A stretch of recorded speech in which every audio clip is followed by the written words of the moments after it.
Okay, so if I'm not trashing my land, then what the hell is all this dirt and exposed soil behind me? This is actually a management practice called sacrifice. Sacrifice plots or sacrifice areas are where your animals are allowed to be turned out 24/7, 365, which is so important for their health. Trust me, I've been there. I know. I've had horses with colic.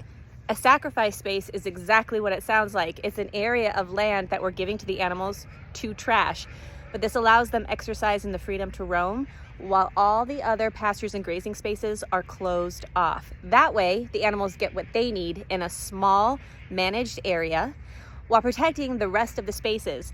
Those spaces are not getting trampled. Their hooves are not compacting the soil or turning it over by way of animal traffic tilling.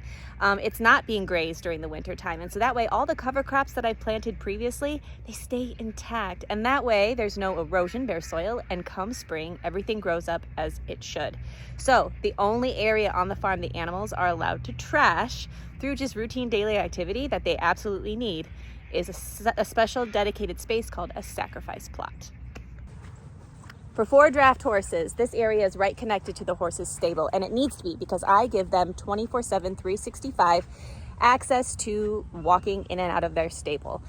So with that in mind, they need a bigger space to be able to run around. So I've dedicated about, I'd probably say 3/4 of an acre to an acre.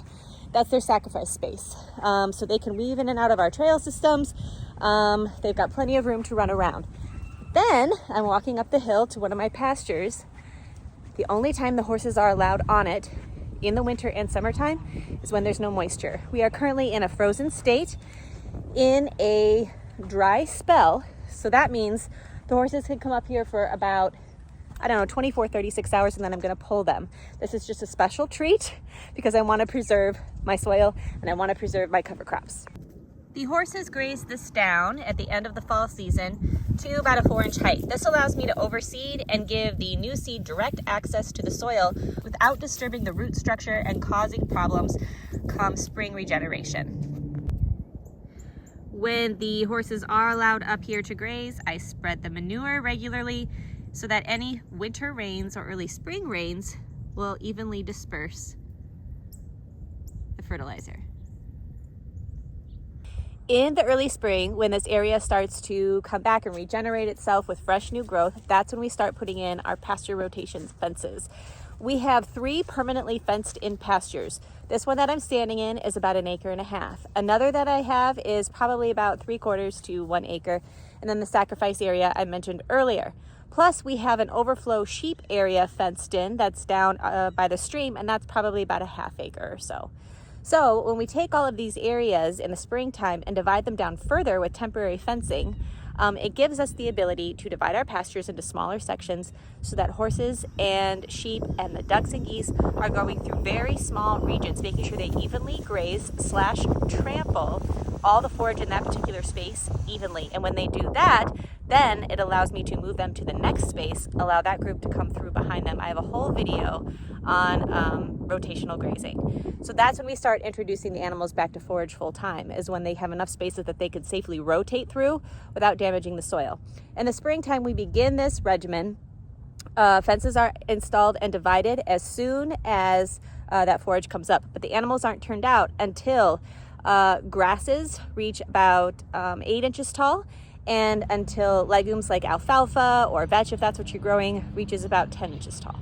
No matter what time of year, the animals are always pulled when the forage height reaches 4 inches, because anything below 4 inches is actually going to be damaging to the root structure of your forage. What it does is make regeneration very, very slow because the plant has to focus its energy on rehabilitating its root structure rather than growing the forage off the top portion of the plant. So we pull at 4 inches. Naturally, when you have large livestock like horses, they're going to end up sleeping in the same spaces and also spreading manure in the same spaces. So the winter time, when the horses are off the pasture for the majority of the time, is a great opportunity to correct that. So what I do is any bare spots where they use for sleeping, rolling, or spreading manure, I actually drop compost on it, and then I cover it with straw, and I also reseed. What a lot of people don't realize is that as compost is breaking down, and also with the combination of any feces or urine from the animal, you create a small microclimate just barely above the top of the soil. And what that does is it allows enough heat for seeds to germinate. So I just seeded mid-November, covered it again with compost, and then added straw on the top, and we have sprouts. And this is a great way for me to go ahead and correct spots that are problematic in high traffic areas, rolling and sleeping areas before spring when everything emerges. That way I don't have bare spots later on when I actually need the forage during pasture rotation season. All right, so we're leaving the pasture behind. One thing that I really want to make sure that I make clear is that no matter what season, winter or fall, if there is moisture, the animals are removed. They are not allowed back into the pasture grazing spaces until everything has been dried and or frozen. This prevents damage to the soil layers and the growth that is on top of it. So what I end up doing is then just keeping them in the sacrifice area until everything is dried up and or frozen. Even in the wintertime when the ground is frozen, for me, I have to remember their weight and how easily 2,000 pounds per horse is going to go through those top layers of topsoil. We want to make sure that truly genuinely is frozen before introducing the animal.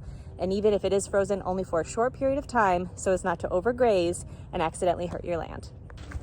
Another question I get asked often is, how do you correct the sacrifice area? So come spring, when the animals aren't in it that often and they're rotating through their other pastures, this area is allowed to dry. Then I can reseed, because now they are in other areas of the farm, frequenting each area less because we're rotating through different sections of pasture. So that's when I correct that space. In addition to the muddy sacrifice area that happens during the winter months, I also have a concrete area just outside the stable. That way, if things become oversaturated in the wintertime, too slick or unsafe conditions for them to be walking, I can actually shut off access to the sacrifice area as well. But again, it's really important for them to have physical access for exercise and their own mental health. So thankfully, I do have a concrete area that I can quarantine them into if I need it. One way to preserve your pasture spaces during the wintertime is to create a space specifically for foggage. Foggage is basically standing hay. It's an area of grass that's allowed to grow all season long, undisturbed, untouched, and then finally the animals are turned out onto it after it starts to brown and die back. This is full of fiber, which is what horses specifically need to stay warm and to thrive during the wintertime. But also what it does is it preserves the integrity of this space so that they're not turning it over and tilling it with their hooves. They're not smashing the forage. Instead, it's allowed to grow and thrive and basically stand in place until the horses are turned loose onto it in the wintertime. Also, if these horses and livestock are on this in the springtime when new grass growth starts to appear, it comes up through that dormant grass that's behind me. This gives a slow reintroduction to fresh forage, which is really something of concern for a lot of horse owners when it comes to sugars. So they're slowly acclimating to fresh forage growth as it's coming through the pieces of forage behind me. All right, any questions? Drop them in the comments. I hope this has been helpful today. Again, for me, it's all about protecting the soil, and this is the way that I think I can do it with all the animals that I've decided to keep. Hi, baby. Have a good day.